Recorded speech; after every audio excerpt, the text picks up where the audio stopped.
Ever since I was a little girl, I've always loved the stereotypical girly things. Every night I'd put on a Barbie DVD or videotape, I would sit with my sister playing dolls all day, and all I ever wanted for my birthdays were tiaras and fake high heels. I was doing nothing but being myself, as most kids do. But as time went on and I grew older, suddenly being just a girl who loved all things pink was no longer acceptable if you wanted to be taken seriously.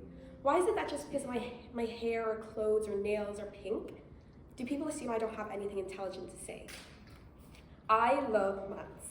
It's something so complex like the world around us that can be broken down, reordered, and understood by anyone with enough time on their hands. Sitting watching YouTube videos all day about new theories, discoveries, or ways to see our universe using the robust language of mathematics is so fascinating to me. It's the foundation for all science, such as physics, chemistry, biology, and explains the universe using just numbers and symbols. Even though this is such a passion of mine, it is not one shared by a lot of girls I know. In a year group of 150, only 6 of us took applied maths as a subject. And whenever I tell people how interesting it can be, they don't want to look into it any further. There is a big misunderstanding in the world that only men can be good engineers, physicists, or mathematicians. And I have seen this firsthand. Whenever I get the chance to attend week-long courses, university summer schools, or open days, I often see myself being one of very few girls there for anything science, technology, engineering, or maths related. I was lucky enough to speak to an engineering professor teaching at a local college, and she said to me that her class was so diverse because her class had 3 girls in a group of 40. 7.5% girls is considered diverse? Though this is disappointing to hear, it is standard nowadays. And because of such a great gender inequality, people often forget that us girls, no matter how effeminate, can too be interested in such fields.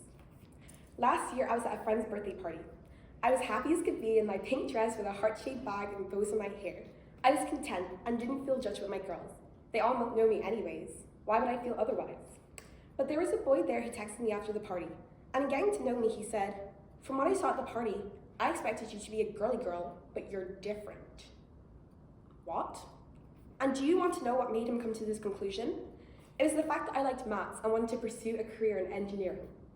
So in telling someone this, they decided that despite the fact I dress in all pink, own Hello Kitty, everything, and appear very femininely, I couldn't actually be a girly girl, because being smart and feminine couldn't possibly occur simultaneously, as if he couldn't fathom a girl who's girly contributing anything of note to society. These assumptions aren't only made by men, but women also. When I took part in a national science competition with 2 other girls in my year, one of them, for some odd reason, couldn't understand the way I present myself. And instead of allowing me to be the group leader as the person who put our group together, she didn't think I was intelligent enough for the job. I went behind our backs on a day neither me or the other girl were in school and self-appointed herself the group leader. And even though she did this, I was expected to organize everything, tell her what to work on, do the research, make the poster, and create the project book. The crazy part was that she still thought I was so stupid that she felt the need to explain the information I literally sent to her, as if I wasn't the one who did the research. It was so demeaning knowing despite how much effort I was putting in, making a project that even won us an award, that this girl still saw me as someone below her. It wasn't until the year after, when we chose our subjects and I was in her classes and she saw how well I was doing, that she finally respected me. Now she asks me for help in class, and after we get any tests back, she always asks me how to do the questions she couldn't understand. It shouldn't take that much effort to be seen as an equal, as if I had to prove myself to her just for being myself, just like many of us have to prove ourselves to the world just for being us. This is a common experience for us girls who don't give into the role society wants us to reside in. Even in media, you can see how we aren't taken seriously. The movie Legally Blonde perfectly sums up my experience as a prospective woman in STEM. Raelle isn't taken seriously by her peers, even other women, regardless of the fact she's sitting in a Harvard Law School classroom amongst some of the smartest people in the country. All because of what? Her blonde hair? Her chic fashion sense? In all honesty, I have been nervous to give this speech today, especially to the Dean of UNH. But why? I know I seem confident, if not overly so, but one thing I always fear is someone looking through the curtains and seeing the cracks I had to fill myself. I have always been considered smart, but all that led to was high expectations. And when COVID arrived, I hit a slump. I no longer wanted to be with my friends or family. All I wanted to do was rot in bed and play video games to fill the void left by lack of knowledge of myself. I stopped attending classes, and all I would do when people tried to help me was shut them down. I started lying to everyone. My teachers had so much trust in me as their prized student that they had no doubt I was telling the truth. So not even my parents knew until months into this emptiness I called my life at the time. As you can imagine, I fell into a depression. My grades were secondary to me, and my parents depended on social workers to keep me in check. All I wanted was to get through school as fast as possible, so I made the choice to opt out of my transition year in school, which for those of you Americans would be probably the last year of middle school.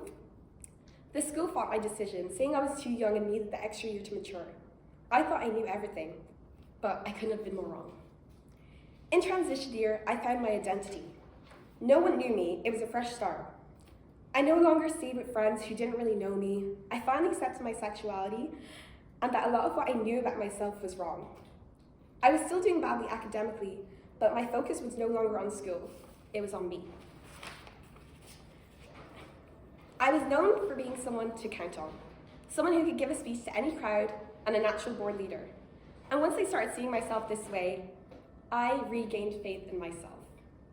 The following year, it was time to pick my classes. I defied all expectations and chose some of the subjects others would consider most difficult. And you know what happened? I excelled. I no longer focused on what score I was getting or how much I could suck up to a teacher, but also just what made me happy. I soon became the top of my classes, but this only caused more issues. People expected the most out of me. Every test, people would say I was lying if I dared to say I struggled, or think I'm making excuses when I say I didn't study, as if they didn't just say the same thing. The expectations were back, but this time, I wouldn't let them get to me. Every day I work towards my goal of being an engineer. Even if I know what negative connotations come with being a woman trying to break into the industry, especially when as girly as me, or any other male-dominated field. But I refuse to tone down my identity just because I might not fit into an arbitrary box. I spend my days making cute outfits and learning some maths on the side with my adorable pink calculator. And even when gender norms are constantly pushing back on me to not be who I am, I spend every day doing what I love the most. And I hope one day as a society we make it so that every girl feels the same confidence to be so undeniably herself in a world that isn't as closed-minded as the one we live in today. The duality of people, either thinking I'm far inferior or superior than I actually am, can be tiring. But all I do is remember who I am. I'm Kathleen. I have always loved the stereotypical girly things. I'm Kathleen. I love maths. But most importantly, I'm Kathleen and I love myself. Excellent.